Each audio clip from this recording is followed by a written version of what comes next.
guys, it's Mia and welcome back to my channel. Let's go over this November box from Paletteful Packs. And maybe it's just me, but this box looks darker than usual. But that's okay, we'll see what's inside because that's what really matters. Right on top is the Amsterdam Standard Series Acrylic set. There are 6 20 ml tubes. The colors we have are titanium white, primary yellow, pearl red, ultramarine, permanent green deep, and oxide black. To celebrate Paletteful Packs' 5th anniversary, they have given us this felt pencil pouch as a gift. It feels very thick and durable, pretty decent.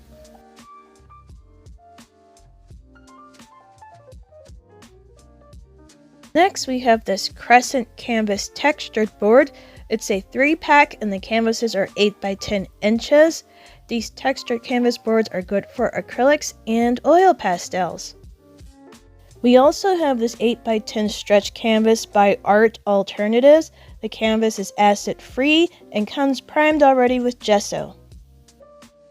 Here is our happy 5th anniversary sticker. Really cute. We have a Posca paint marker, violet, and the tip is extra fine. If you're not familiar with Posca, the paint inside of these markers are opaque, and I've actually been experimenting and playing around with Posca paint markers, so this one will be added to my growing collection. A palette knife from Art Alternatives. This is a filbert brush, also known as a cat tongue brush. It even says so on the handle, but in French and Spanish. And last, here's our replacement Winsor & Newton fine liner in cool gray. For those who don't know, last month one of the fine liners we received was defective, so this fine liner here is to replace that one. Okay, that's it. Let's start painting something.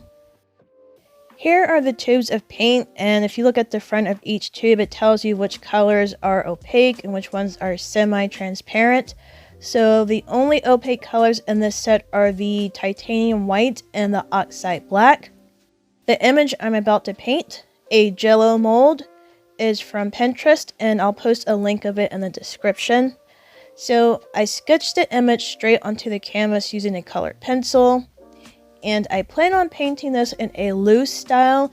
And usually when I paint like that, I first paint the background a color like pink, red, or turquoise, and then I use a paintbrush to sketch the image straight onto the canvas. If I make a mistake, I just quote-unquote erase it with the background color. But this time I decided to try something different, so I'm using the pencil to sketch, and I'm really trying to make sure the image is centered. I'm like trying really hard. After I'm finished drawing with the pencil, I used the Posca paint marker to outline the image and make it final. I wanted to experiment and see how it felt using the Posca marker to sketch, or in this case, outline the image on the canvas. This Posca marker has a fine tip, and I just didn't like how my image looked when I was finished outlining it.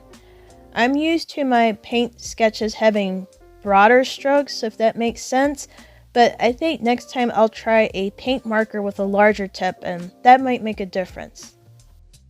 Usually when I get a new medium, I swatch the colors to see what they look like on the surface, but I didn't want to waste my time with that. I'm pretty familiar with acrylics, and at this point, I was actually more interested in mixing the right colors for the jello mold.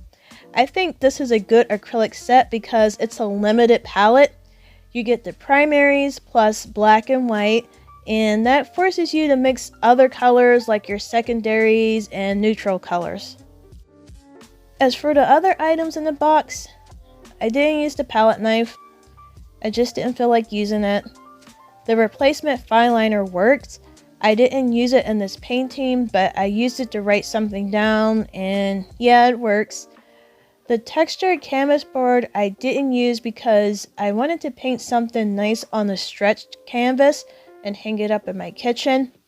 But I do plan on using the canvas board to experiment with my Posca markers. A heavier paper that's at least 150 pounds or higher is recommended when using paint markers. And from what I've been noticing, the Posca is causing the Bristol paper I'm using to pill and become fuzzy, so I can't apply too many layers. And I'm thinking perhaps a textured type of canvas paper may be more appropriate, so I'm going to use the Crescent canvas board for some paint marker experimentation. I could have done it in this video with the single paint marker that was in this box, but I have other Posca markers with medium and large tips, and I want to see how well they perform too. But that will be another video at another time. So, I haven't painted with acrylics in a while. I've been using alcohol markers a lot and creating art with that. But, you know, I jump from medium to medium. I'll use watercolor for a while, get tired of that, go to acrylic, get tired of that, go to gouache, get frustrated with that, go back to watercolors, go back to markers, etc. I just get bored and I like variety. Yeah, so to paint this jello mold, I just mixed up the darker colors first, and then I applied the mid and light colors on top of that. I try to be consistent with that technique, but sometimes I just end up going back and forth because sometimes things look off or whatever. But the good thing with acrylic paint is you can always paint over it, so I don't stress too much over it. And I don't know if anyone noticed, but last year in the December 2020 box, we received golden acrylic paints, and I painted a candy cane with that. For this month, I was expecting oil paints or something. I could be wrong, but I think it's been over a year since we received oil paints from Paletteful packs. But, you know, I'm not complaining, just saying. But I still think this is a good box. But, anyway, you guys, thanks for stopping by. Don't forget to like and subscribe, and I'll see you in the next video. Bye!